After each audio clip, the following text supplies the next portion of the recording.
क्या कभी तुम्हें ऐसा लगा कि किसी इंसान से मिलना सिर्फ एक कोइंसिडेंस नहीं था, जैसे किस्मत ने उसे तुम्हारी ज़िंदगी में किसी वजह से भेजा हो, लेकिन फिर वही किस्मत उसे तुमसे छीन भी ले।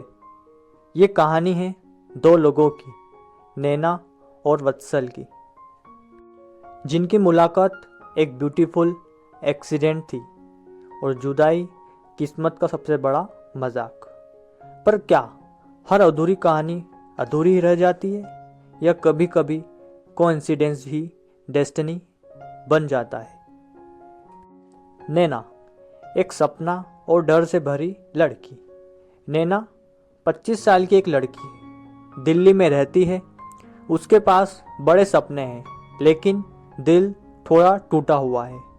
वो ऐसे प्यार की तलाश में है जो सिर्फ लफ्ज़ों का नहीं, एहसासों का हो। लेकिन ज़िंदगी उसे बार बार ये सिखा चुकी है कि हर मुस्कान के पीछे एक दर्द छिपा होता है। वो एक ऐसे काम में फंसी है जो उसे हर सुबह थका देता है, पर उसकी सबसे बड़ी तलाश है खुद को ढूंढना। वत्सल की एंट्री। वत्सल 28 साल का, दिल्ली में इंटर्नशिप कर रहा है। जल्द ही लंदन जाने वाला है, लॉ में मास्टर्स करने। वो लड़का है जो कमरे में आते ही सबका ध्यान खींच लेता है। चालाक नहीं, बस चंचल है। जब नैना और वत्सल पहली बार मिलते हैं, वो मुलाकात किसी फिल्म के सीन जैसी लगती है। थोड़ी एक्वर्ड, थोड़ी फनी और बहुत मैजिकल। उनकी पहली डेट ही ऐसा एहसास देती है जैसे दोनों कई जन्मों में एक दूसरे को जानते हो। From strangers to soulmates. कुछ ही दिनों में दोनों स्ट्रेंजर से बेस्ट फ्रेंड बन जाते हैं। फिर वो एक रिश्ता जो शब्दों से नहीं, खामोशियों से बनता है।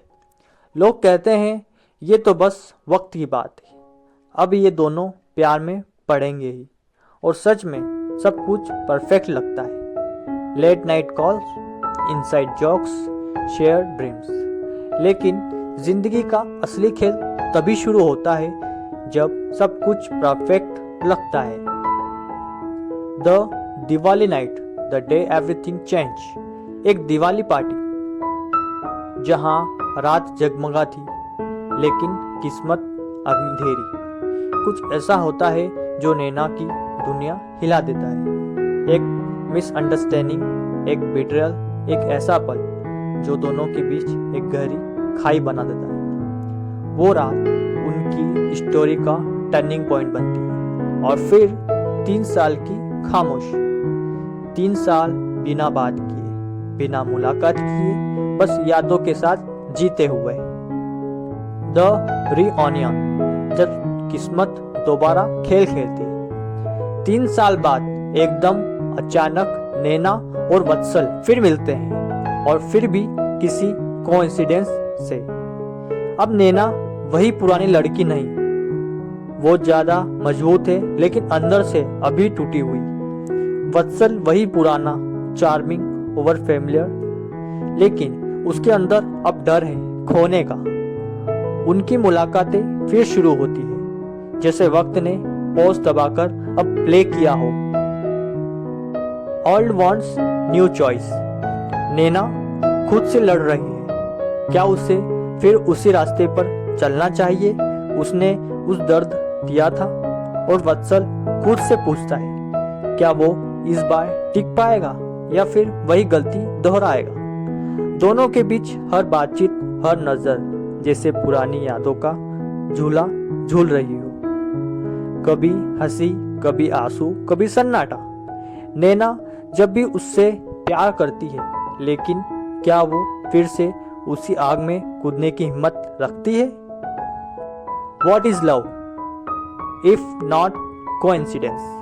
कहानी के आखिर में नोना उपाल एक बहुत गहरी बात कहती है।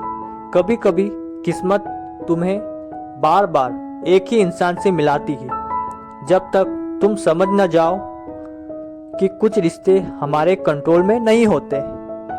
नैना और वत्सल की कहानी परफेक्ट एंडिंग नहीं देती, लेकिन एक परफेक्ट फीलिंग छोड़ती है। ये कहानी है हीलिंग, फॉरगिवनेस और सेकंड चांस की। क्योंकि कभी कभी प्यार सिर्फ एक कोइंसिडेंस नहीं होता, बल्कि एक डिवाइन प्लान होता है। तो अगर तुमने कभी किसी को खोया है, कभी किसी को चाहकर छोड़ना पड़ा है, या फिर किसी की याद अब भी तुम्हारे अंदर जिंदा है, तो कॉल इट कोइंसिडेंस तुम्हारा आईना बन जाएगी। क्योंकि यह कहानी सिर्फ नैना और वत्सल की नहीं, बल्कि सबकी है जो किसी न किसी कोइंसिडेंट की वजह से किसी से प्यार कर बैठते हैं।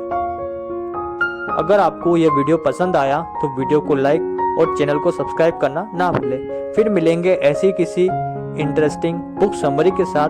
तब तक के लिए नमस्कार।